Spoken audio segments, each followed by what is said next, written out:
வணக்கம். இந்த வீடியோல நம்ம எதை பத்தி பார்க்க போறோம் அப்படின்னு பார்த்தீங்கன்னா, மருந்தே உணவு அப்படின்ற கான்செப்ட் படி நம்ம அன்றாட வாழ்க்கையில எடுத்துக்கிற உணவுல எடுத்துக்கிற பொருட்கள் எல்லாமே ஒரு மருத்துவ குணம் இருக்கு. அப்படிப்பட்ட மருத்துவ குணம் மிகுந்த ஒரு பொருள்னா மிளகு. மிளகு சாப்பிடுறதுனால என்னென்ன பலன்கள் இருக்கு? அது அதிகமா எடுத்துக்கிட்டோம்னா என்னென்ன விளைவுகள் இருக்கு? அப்படின்றத பத்தி தான் இந்த வீடியோல பார்க்க போறோம். ஸோ இந்த வீடியோவ ஃபுல்லா பாருங்க.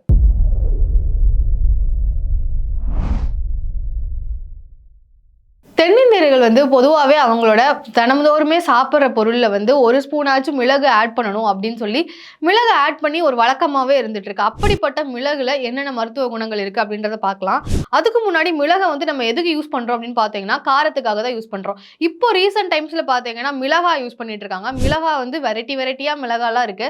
அது எல்லாத்தையுமே உணவுல காரத்துக்காக யூஸ் பண்றோம். ஆனா டாக்டர்ஸும் ரிசர்ச்சர்ஸும் என்ன சொல்றாங்க அப்படின்னு பார்த்தீங்கன்னா, மிளகை யூஸ் பண்ணுங்க. மிளகாய் யூஸ் பண்றதுக்கு பதிலா மிளகு யூஸ் பண்ணா உடம்புக்கு ரொம்பவே நல்லது அப்படின்னு சொல்றாங்க. அஞ்சரைப்பட்டியில மிளகு அப்படின்ற ஒரு பொருள் இல்லைன்னா அஞ்சரைப்பட்டியே முழுமை அடையாது. ஸோ அப்படிப்பட்ட மிளகை யூஸ் பண்ணி மிளகு ரசம், மிளகு குழம்பு, மிளகு சாதம்னு பல ரெசிபி நம்ம பண்றோம்.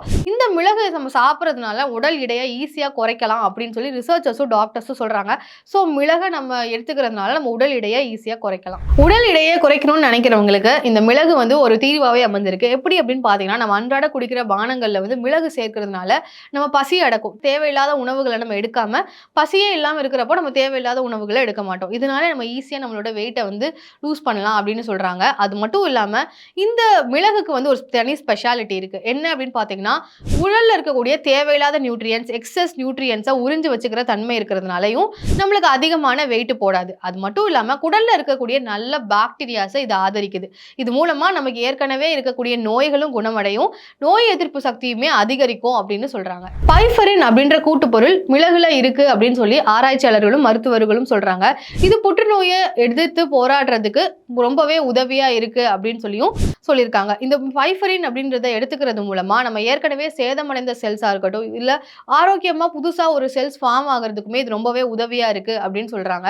அது மட்டும் இல்லாம மிளகை பொறுத்த வரைக்குமே ஆன்டி ஆக்சிடென்ட், ஆன்டி பாக்டீரியல் மற்றும் அலர்ஜிக்கு எதிராக இருக்கிற காரணத்தினால இந்த புற்றுநோயை ஈஸியா குணமடையவும், புற்றுநோய் வராம தடுக்கிறதுக்குமே இந்த மிளகு ரொம்பவே உதவியா இருக்கு அப்படின்னு சொல்லி ஆராய்ச்சியாளர்கள் மற்றும் மருத்துவர்கள் சொல்றாங்க. இந்த மிளகுக்கு ஆன்டி பாக்டீரியல் குணம் அதிகமா இருக்கிற காரணத்தினால தொண்டை வலி மற்றும் சளி பிரச்சனைகளுக்கு ஒரு பெரிய நிவாரணமாவே இருக்கு. இந்த கருப்பு மிளகை இஞ்சி, தேன் போன்ற இதோட சேர்ந்து கஷாயமா குடிக்கிறது மூலமா நமக்கு இந்த சளி பிரச்சனைகள்லாம் ஈஸியாவே குணமடையும் அப்படின்னு சொல்லி மருத்துவர்கள் மற்றும் ஆராய்ச்சியாளர்கள் சொல்றாங்க. உப்பு அதிகமா இருக்கிற உணவுகளை எடுத்துக்கிறதுனாலையும், கொழுப்பு அதிகமா இருக்கிற உணவுகளை எடுத்துக்கிறதுனாலையும் நம்ம ரத்த அழுத்தத்தினால பாதிக்கப்படுறோம் அப்படின்னு சொல்றாங்க. இது மட்டும் இல்லாம ஒரு பிரஷர்ல வேலையில ஒரு பிரஷர்ல இருக்கோம், ஏதாவது ஒரு விஷயத்தை நினைச்சு ரொம்ப டென்ஷன் ஆகுறோம் அப்படின்னா நம்மளுக்கு ரத்த அழுத்தத்தினால பாதிக்கப்படுறோம். இந்த ரத்த அழுத்தத்தை சரி செய்யறதுக்கு என்ன பண்ணலாம் அப்படின்னு பாத்தீங்கன்னா, இந்த உப்பு மற்றும் இந்த கொழுப்பு அதிகமா இருக்கிற உணவுகளை தவிர்க்கலாம். அது மட்டும் இல்லாம மிளகை நம்ம அன்றாட வாழ்க்கையில கொஞ்சம் கொஞ்சமா நம்ம சேர்த்துக்கிட்டோம் அப்படின்னா இந்த ரத்த அழுத்தத்தை நம்ம ரொம்பவே கண்ட்ரோலா வச்சுக்கலாம் அப்படின்னு சொல்லி மருத்துவர்கள் சொல்றாங்க. மிளகை நம்ம சாப்பிடுறது மூலமா அதிகமா நம்மளுக்கு வேர்க்கும். இந்த வேர்வை மூலமா தேவையில்லாத நீர், தேவையில்லாத பொருட்கள்லாம் உடம்புல இருந்து வெளியேறும் அப்படின்னு சொல்றாங்க. அது மட்டும் இல்லாம நம்ம அஜீரணத்தினாலேயோ இல்ல மலச்சிக்கல்னாலேயோ வயிற்று வலியில அவதிப்படுறது உண்டு. அந்த டைம்ல நம்ம இந்த மிளகு எடுத்துக்கிறதுனால இதுல இருந்து நம்ம ஈஸியா குணமடையலாம் அப்படின்னு மருத்துவர்கள் சொல்றாங்க. அளவுக்கு மீறினால் அமிர்தமும் நஞ்சு அப்படின்னு சொல்லுவாங்க. மிளகுல என்னதான் நன்மைகள் இருந்தாலுமே இது அதிகமா எடுத்துக்கிட்டோம் அப்படின்னா பல விளைவுகளும் நம்ம சந்திக்க வேண்டியது இருக்கும். என்னெல்லாம் அப்படின்னு பாத்தீங்கன்னா, வயிற்று வலி ஏற்படும், நெஞ்சு எரிச்சல் வரும், உடல் பிரச்சனைகள் வரும். இந்த மாதிரி பல பிரச்சனைகள் இருக்கு. அதனால அளவா எடுத்து அதோட பயன்களை மட்டுமே நம்ம அனுபவிக்கலாம். சோ இந்த வீடியோல மிளகு பத்தின பயன்களை பார்த்தோம். அது மட்டும் இல்லாம மிளகு அதிகமா எடுத்துக்கிட்டா என்னென்ன விளைவுகள் இருக்கு அதை பத்தியும் பார்த்தோம். இந்த வீடியோ உங்களுக்கு யூஸ்ஃபுல்லா இருந்திருக்கும் அப்படின்னு நம்புறேன். சோ இதே மாதிரி வேற ஒரு வீடியோல உங்களை சந்திக்கிறேன். அதுவரை உங்களிடமிருந்து விடைபெறுவது நான் உங்கள் ஸ்வேதா. நன்றி, வணக்கம்.